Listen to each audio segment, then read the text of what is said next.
What is up, viewers? It is Zote here today, bringing you another edition in my Worth Backing series.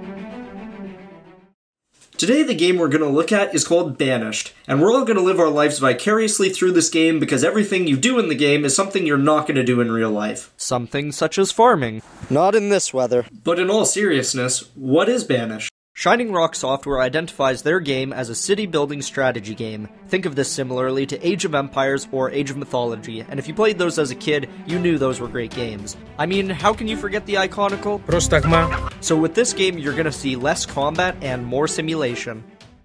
So in terms of features, let's start with replayability. The game's map will change each time you make a new save file, which is to be expected, but we're not sure if you'll get the option to choose the type of map you want, the size it will be, or the resources that you'll have upon entering the game. So even if we don't see map customization options, the game will still have magnitudes of replayability just because of the fact that no strategy is necessarily a winning one, and you'll have to manage the space you're given to be as efficient as possible.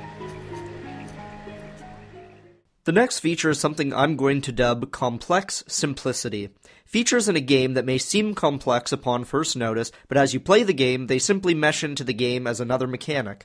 Let's take a look at some of these screenshots. Here, we see we're going to have to manage the amount of townspeople and the jobs they perform. Now that should be simple enough, right? Alright, let's move on to the next one. Here in Town Hall, we get a look at the inventory. Now, that's a lot of unique items. We have everything from wool to pumpkins.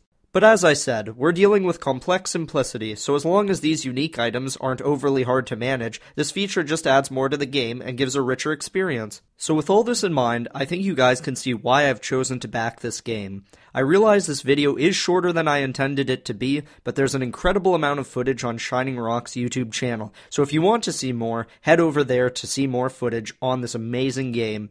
Thank you guys for watching. If you haven't subscribed and you like this series, feel free to do so. If you like this video, feel free to go check out some of my other videos in my Worth Backing series.